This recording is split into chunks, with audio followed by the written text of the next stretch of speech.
Hi, welcome to another instalment of my solar accumulator build. Excuse the mess on the worktop here, I haven't had a chance to tidy it up. I'm basically just testing this power meter, which seems a bit glitchy. I'm hoping it's going to be more reliable when it's installed, because it could have a bad connection with all this sort of hodgepodge of wiring. I'm just trying to test its accuracy. I have found very little information about this thing on the internet. They cost around £20. This one uses a Hall effect sensor here, and the actual meter connects to the Hall sensor with a ribbon cable. I keep finding relevance to this arrow. Some people say that the arrow must point towards the batteries, and some people say that it points away from the batteries. With the experimenting I've done, with the arrow pointing towards the battery pack, this is wildly overreads the current being consumed. At the minute, my DMM is showing 1.8 amps, and this is flicking between 1.7 and 1.8. So I'm guessing that that's about as accurate as this is going to get. It doesn't really matter. That's 100 milliamps is quite accurate enough. The way these things work is you can set various parameters on these settings here. Off the top of my head I can't remember what LOP is, but OAH I think is the battery capacity, which I've set that as 34.4 amp hours, which is what my cells are. OFT is off after a period of time. I've got that set at 10 hours, but actually because it's greyed out, that means that's not active. It's kind of grey as opposed to green. I don't know how well it's going to come over on the camera. OCP is over current protect, OPP is over power protect, and OVP is over voltage protect. Let's just turn that off a minute because I'm kind of melting the bulb into my worktop. I've got the OPP set at 600 watts, which is about the maximum I'd be prepared to draw from my 34 amp hour battery pack. OCPs I've set at 60 amps, which is well within the capacity of the cells. They're rated at a maximum sustained discharge of 4C, and they're about 2.1, 2.2 amp hours, so you're about 8 amp hours you can draw from them, so I'm well under that. The out, to make this out thing work, you have to have the little cursor which jumps up and down. You have to have it set in the out position. It times itself out even randomly. That's a bit irritating. I think the software is a bit buggy, but as long as it does what I need, that's all I'm worried about. It activates the system using a relay. I've just used a small car relay here for the time being. So you can click it on, the bulb comes on, off, the bulb goes off, and any time either of these parameters, the overcurrent or the over voltage, the overwatt or over current protection are exceeded, it'll turn the relay off, so it'll protect the system.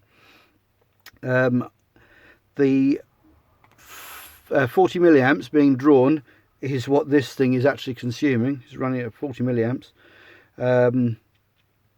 and the way I've got it wired, it's measuring its own consumption and the relay, so which is why the power kind of correlates. It's similar to this. It's not identical, it's similar. When I had this round the other way, this was reading 2.2 amps and it was only drawing 1.8, so that's massively inaccurate, which is no use to me whatsoever. But this is going to be like the control center for my solar accumulator, or solar generator as they seem to be known in some parts of the world. I don't believe it's a solar generator. Like I said, it doesn't generate anything as far as I'm concerned. It stores, so hence the solar accumulator. These seem to be about the most feature-packed control unit you can get for the money, although it's definitely built down to a price. The screen is made of, well, it's like sweetie wrapper, clear sweetie wrapper. It's like wafer thin, and it marks really easy. It's even got marked in storage, so it's not ideal. I might have to rescreen it at some point. Other than that, actually, it seems quite good. It monitors how much power I'm going to be consuming. It basically means that the system will be safer than if I just have a bank of fuses. But I will also have a bank of fuses. I have a fuse box to go in here. Just 4 fuses. This takes the standard car blade fuses.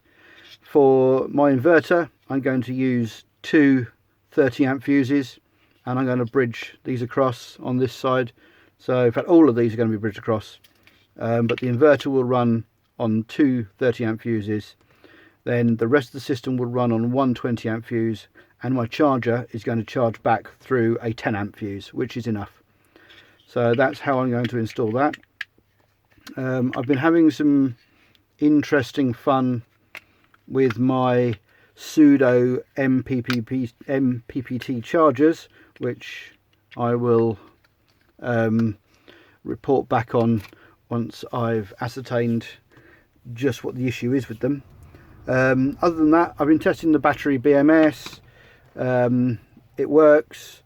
It's holding the balance to within a couple of 100 millivolts on the cells. I'm hoping all my cells are now all joined and not blowing any fuses. I did a test run powering the inverter the other night, and it runs over 300 watts out the inverter, and the cells are quite happy at 300 watts. They didn't get hot, the BMS didn't get hot, and the inverter is quite happy, even running down to around 11 volts, which is of course being a 3S pack, it's going to drop down to around 9 volts fully discharged. My inverter will cut off at 10.2 volts, so I can only ever use 2/3 of the energy from the cells, but I'm quite happy with that, because basically means it'll give me a nice reserve to run other stuff still from the cells, and I just won't be able to use the 220 volt output, but that's okay. I'm happy with that. So that's where I am so far. Anybody wants to ask me any questions on this bizarre meter, then yeah, give us a message, and I'll see if I can work out, I'll see if I can explain some of its quirks.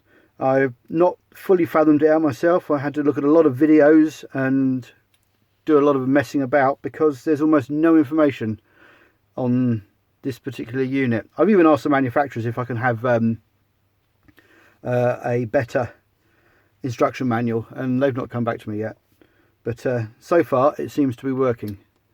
So if you're interested, keep coming back, give us a like or whatever, and I'll catch you in the next one. See you next time.